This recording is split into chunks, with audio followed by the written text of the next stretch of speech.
Welcome back. So we're going to talk about Peter's famous escape from prison. And there's some history to this story because another follower of Jesus, he was called James, had been arrested by the occupying Roman forces and had been executed. We read in Acts that he was put to death by the sword. We also read in the Bible that this pleased the Jewish leaders. They'd really appreciated the fact that the Romans had put a Christian to death. And so the Romans thought they were onto a good thing, and they thought, well, if we keep doing this, we'll keep the Jews happy and they won't rebel against us and they will continue to pay their taxes. It was coming up to the feast of the Passover, and it seemed a good time to the Romans to give the Jews another gift. And so they looked for another leading Christian who they could imprison and execute. And the man they chose was poor Peter. And so Peter found himself for the third time in jail. And he was in prison, and he could have had little doubts about why he was there, and he knew that he faced execution. The Romans viewed him as a very prized prisoner, and as you've probably just read, they had him in sort of a maximum security jail. They guarded him very closely. They had 4 teams of 4 guards around him, and he was that night chained to guards by each hand. He really did seem to be in an impossible situation. But we also read in that chapter that Peter had friends, and we learn that those friends were praying for him. Different translations use different words. Some say that they were praying for him earnestly, and others that they were praying for him fervently. I rather like that word, fervently. And those prayers were answered in the most miraculous way. An angel appeared before Peter and released him from his chains and opened the door and led him out onto the streets. The detail which is given in that story is quite remarkable, and it leads many people to believe that the story must have been told directly by Peter to the man who wrote Acts of the Apostles, that's Mark. Lots of little interesting little things, aren't there, about the angel saying, put on your belt, put on your cloak, put on your shoes. And then this business of Peter finding himself out in the street and sort of pinching himself to find out whether this was really happening. It's a great story. And in fact, it's a story with a bit of humour in it. I don't tend to think of the Bible as being a funny book, but I do like this story. I like the idea of Peter rushing to his friend's house and banging on the door, and this servant girl called Rhoda is so excited. She realises that Peter's escaped from prison. She's so excited she goes to tell the friends who are praying fervently, and she says, Peter's here, and they go, how amazing is that, where is he?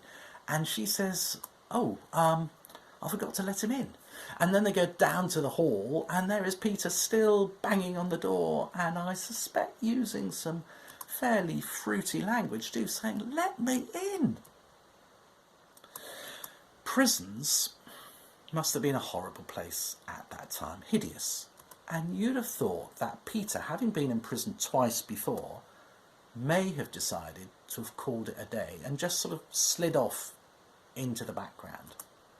But Peter, like Paul, decided to go the extra mile, to continue teaching about Jesus, continue praising God, continue running the risk of imprisonment.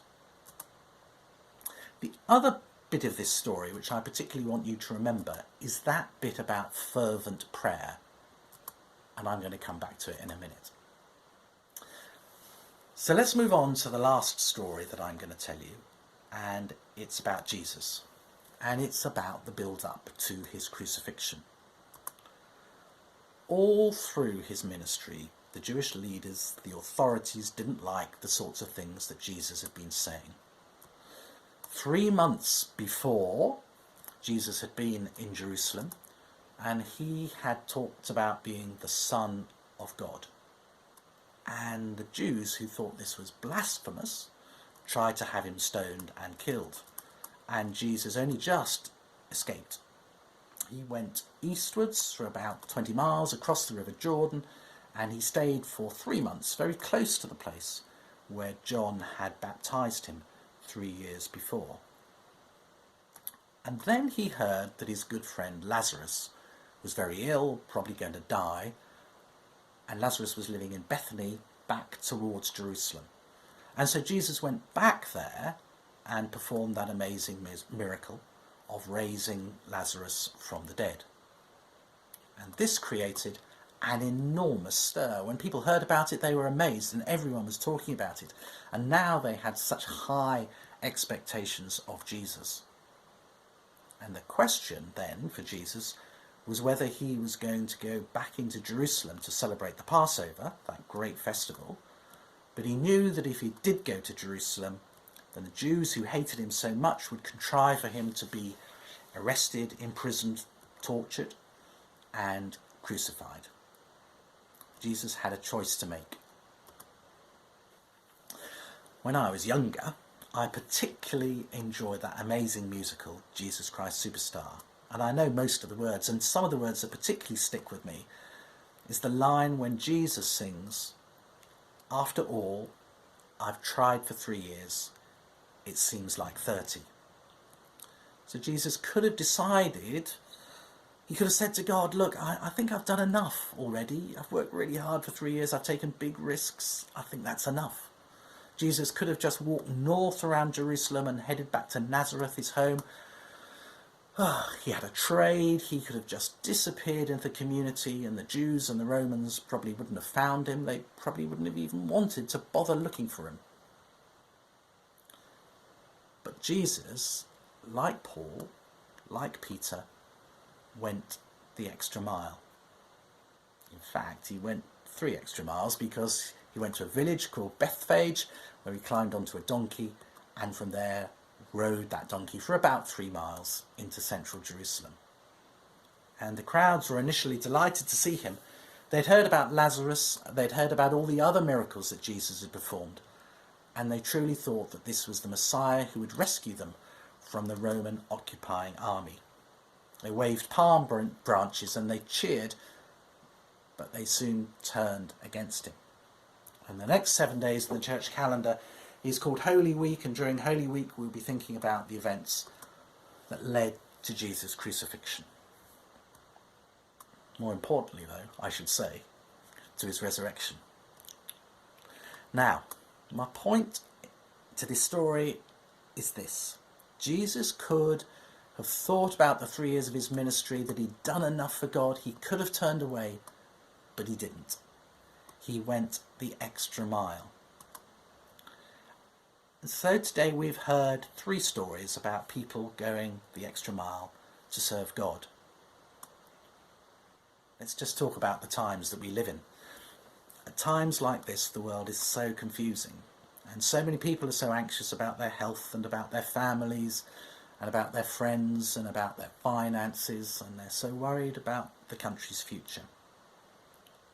So what, as Christians, are we to do? How do we help when we feel as though we don't know where to start? Well, what we can all do is we can go the extra mile with God. I'm not going to try to tell you exactly what that means for you, because we all have our own ideas, and we certainly hear on the news about people who are doing amazing things and helping others. Some of us are in a position to be able to offer practical help to others, and we should glory in that we are serving God by doing so. But perhaps you're someone who's not venturing out, and the government's clear advice is correct. Most people should be staying at home. And if you are staying indoors, you can still have a vital role. You see, when all seemed lost for Peter, his friends prayed for him. And just as Peter's friends prayed for him, please will you pray? Will you pray earnestly and fervently that God will help us?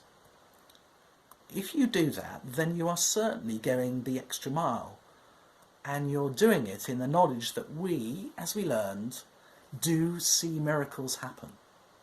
as a result of prayer. So,